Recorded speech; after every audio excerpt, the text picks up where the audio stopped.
Hi everybody, today we're looking at a sea of brass. This is all new models that will probably be on my website in the next 2 weeks hopefully.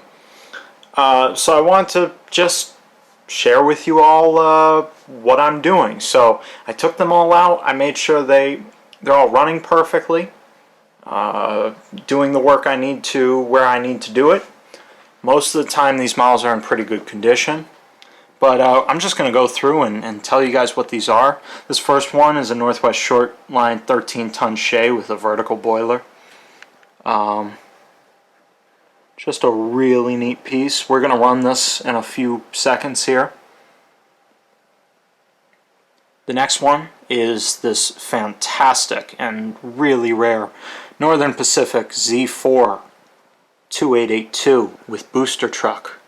And the booster does move, just like that. It's really something. We have a Wabash PA1, I believe. Very interesting Wabash details, including these roof handrails right here. Full in-cab detail. Just absolutely beautiful.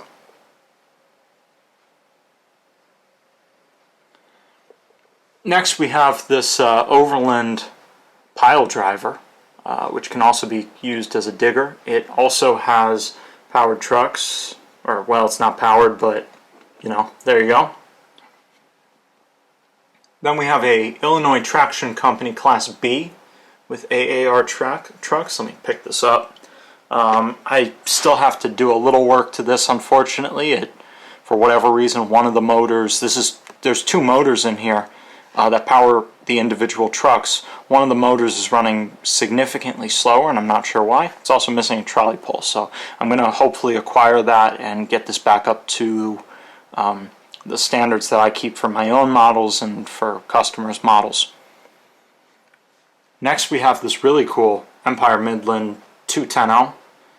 This is the Great Western number 90, otherwise known as Strasburg number 90. Now, interesting to note, this is as it appeared before Strasburg took acquisition of it. The boiler is extended by, I believe, like 6 to 8 inches.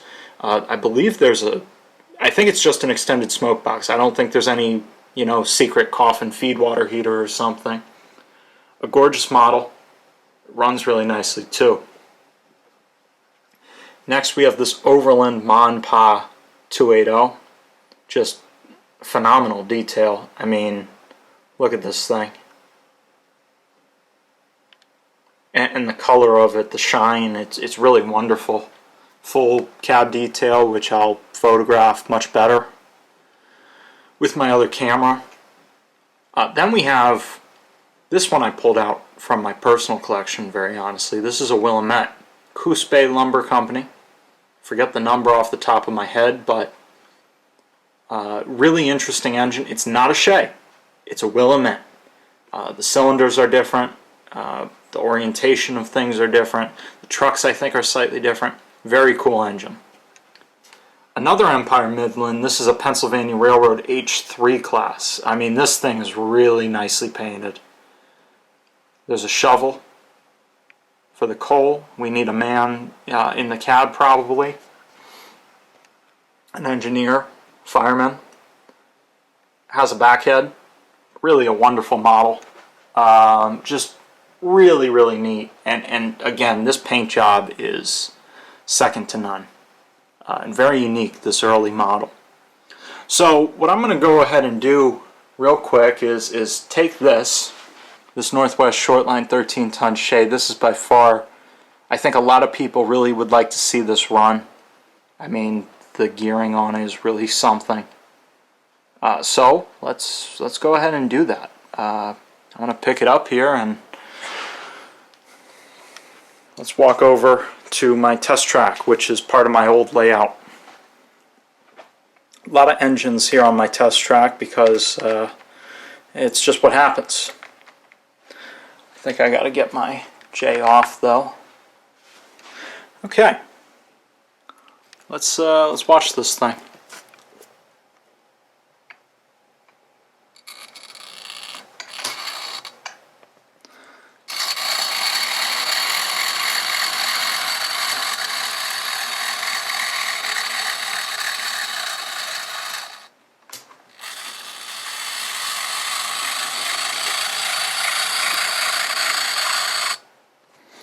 a little bit intermittent, but it's also probably my track. I test a lot of things on here.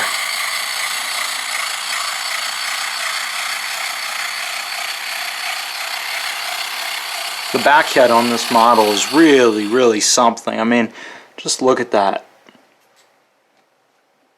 Just really cool.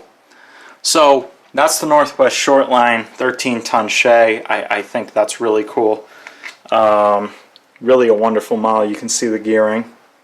This has really never been run, and just really a cool model. So anyway, you know, I hope you all enjoyed this. Would you like me to do stuff like this more often? I don't have to do stuff with just unpainted brass, but that's what's here this week.